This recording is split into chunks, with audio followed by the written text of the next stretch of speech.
We handle stuff in our marriage, period, behind closed doors. See, I used to do the opposite. Shame in public and protect in private. I shouldn't have said that. Coming up on the Valley After Show.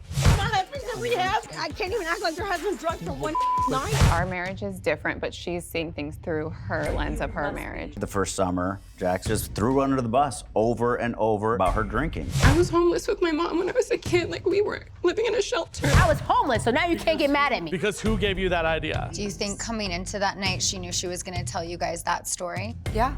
I was in a relationship for years where somebody had drug and alcohol problems. Like, that's kind of like really a big thing to say. It's conniving. The comparison isn't there for me, so like you can stop. She's gonna hit a breaking point, mark my words. Do you and Danny have talks about his relationship with alcohol? I mean, The Valley After Show starts right now. I got up and I was planning a beautiful evening. I was like making sure the hot tub was on, I turned the sauna on, I was gonna go to swimsuit on, and then hit the fan.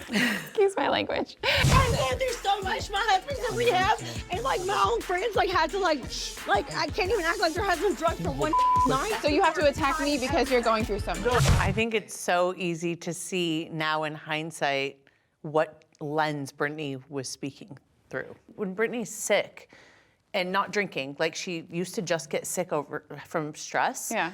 And he would be like, you're hungover, you're wasted. I don't know why I feel so nauseous. It's like right here on my chest. Drinking. Told you.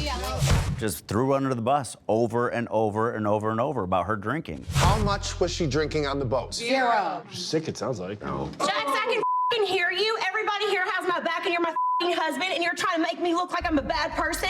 Saying you shouldn't have another child because of you, with all the stuff that Jax was doing. I think that's the lens she was looking through. I don't think it had anything to do with you and Daniel at all. Yeah. I think it had to do with her and That Jax. makes sense. Her lens being her marriage. Our marriage is different. I felt bad for the extent of how bad it got that night. I have to share my entire life and everything I'm going through, but nobody else does. That's funny. That's funny. Say something? That's funny. But I'm glad that I pointed out that I thought that they were hiding things because it was like eating me up that day. We would see the fights. You do not say that. Listen to your wife first, please. And we would know everything that was going on, and as soon as the cameras would turn on, you know, everything was perfect. He's very sleep deprived. He needs to catch up, yeah. It just doesn't seem fair sometimes. It would also be different if Nia didn't have opinions about everybody else's relationships and issues. What's going on your phone? I do think you should give your phone up. It's full manipulation. Nothing else. How can you give your opinion on everybody else's relationships and point out what's wrong with them, how people should be doing things differently, but yours, we're not allowed to say a thing about. So it just feels unfair. Do you feel like we were ever being fake? No. We're not perfect, but we do our best not to speak negatively of each other.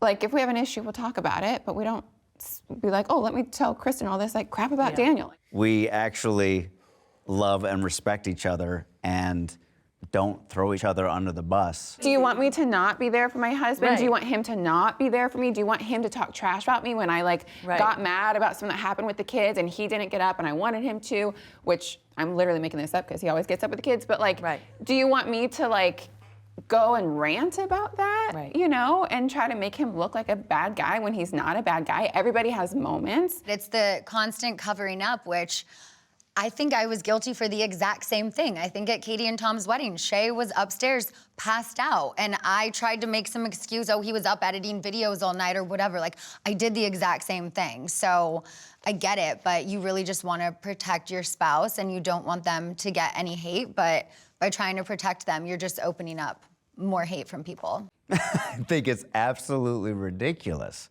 Just watch the first summer. Were we not vulnerable? Were we not talking about her postpartum depression? Everything you're going through is valid. I just want to talk to an actual counselor therapist that deals with postpartum. We're not talking about struggles that we were having with sleep deprivation. I'm up every 2 hours changing diapers, putting kids on boobs. Was an episode not called Dark Side Danny? You me over. And now you're cussing at me. This is on TV. You screwed me over. You just said the F word. Everybody saw these things. We weren't hiding these things. So just because it wasn't as maybe toxic as most other relationships and how they handle their things, they tried to put a target on us and say, you guys aren't being real. People have said that there's like a history of this or a pattern where Daniel would start to drink too much and then you'd be pulling him out of these situations. Daniel, we just have to leave. We're babysitter. We have to go home. I don't want to know what happened. We're professionals in our position right now. We have to leave for our babysitter. Valeria has to go home. To make sure that nobody saw that he's drunk. I think it's also all perspective because like if I've had moments where I'm in a place where I've had too much to drink and I'm not at my best, like I would want Daniel to be like, we're gonna go. Yeah, so like I want to see you like that. It's been a while, but we are each other's partners. Like we're there for each other. Like if Daniel's in a place where I know that he doesn't feel his best, like, all right, let's leave. Like I got you. We handle stuff in our marriage, cameras on or cameras off, period, behind closed doors. And on top of that, like he has a therapist, I have a therapist. We have a couples therapist. Like we have places to vent when we need to like sort stuff out. We are trying to be true to who we are and how we operate. But then we get called out for being fake or hiding things or doing it for the cameras when it's like, I would be being fake to then sit in front of the girls and talk trash on Daniel. Yeah. That would be fake of me because that's not how I operate. See, I used to do the opposite. Shame in public. You're being stupid. No, I'm not. You are. And love in private. What is all of this? It's romance. I shouldn't have said that. You should write a book because it worked out so perfectly for you. I should have said that.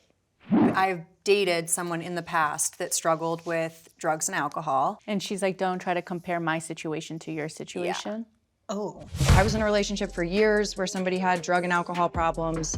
I feel like that's a really big statement for you to kind of make. I know you're trying to be nice, but like that's kind of like really a big thing to say. Like if you have a problem with Daniel's like drinking, like I think she means because he's in the closet. But then you just she just compared it to someone who had drug and alcohol problems.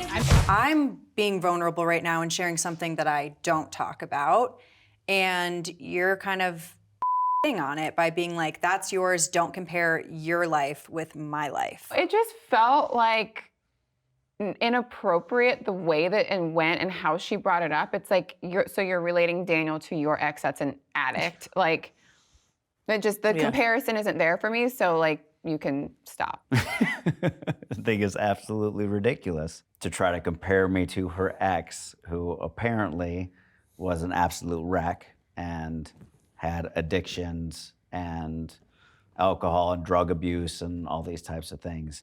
Probably to get a rise out and a undertone of, no, I'm just trying to help you. But knowing exactly what she was doing was being a conniving person. I think she was being genuine. I really do. I wasn't there, so I will not comment. I sat there at this table while she shared.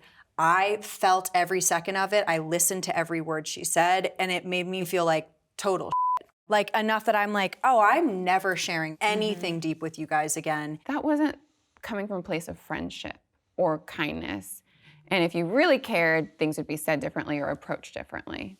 So I don't know, I just wasn't receptive to it. I think that Danny and Nia saw anything as a dig that called out Danny for any of his behavior whatsoever. Because, you know, apparently adults don't have to face ramifications for their actions. I think that his drinking has been a problem many times for many people. Jasmine texted me and said, he's for sure an alcoholic. I know the signs. I've seen this before. He does this all the time. I mean, she was really the first one to say, like, he's an alcoholic. He can do better with alcohol. Like, I mean, he might have a little issue with it. I'm not saying alcohol, whatever. He's not an alcoholic. No, I think he just has a problem. I think he has his relationship with alcohol isn't the best right now. Do you and Danny have talks about his relationship with alcohol? Has it ever been a concern for you or for him? I mean, both ways. Yeah, we've had moments where we've both had too much to drink and we like have conversations about it. There's been times where I have drank too much and you know, I am someone that knows my age, knows I have kids. I'm not doing this around them. I'm in Santa Barbara, I'm on vacation, you know, those types of things. And if I ever feel like it's getting out of hand, I'm aware of it. Or if Nia says she's having a problem with it, I'll stop for months on end.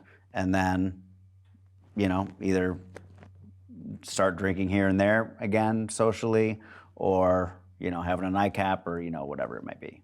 But nothing of where I don't know when to stop or have a alcoholism problem.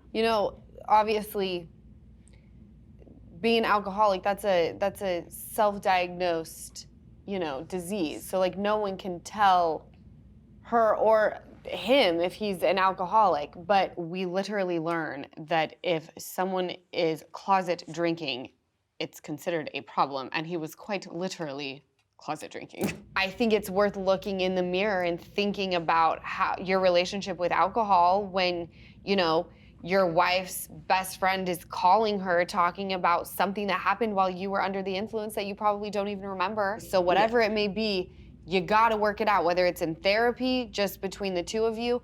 I think because she's had to put on like this pretty perfect picture, like don't even get me started on pageants. Like I'm trying to be nice because I know you're a pageant girl. I just find them to be extremely unhealthy. Well, I did like county fairs and stuff. And there's a difference between what I did. Okay. But putting on this facade of perfection, everything's okay, it's just like you will break. But that's just not how this group works. It's gonna come out at some point. Yeah. And it worries me that when it does, like she's gonna hit a breaking point, mark my words. The drinking, any of that stuff, like is any of this still like an issue between you and Nia? Is it all, you guys are good? We're absolutely good, 100%. We talk, we communicate, and then we make sure we're in a good place. We don't give power to anything that is trying to push us against each other. In this situation, we just knew that we were a target and that Janet was trying to hurt us or create lies about us in the worst ways possible, probably.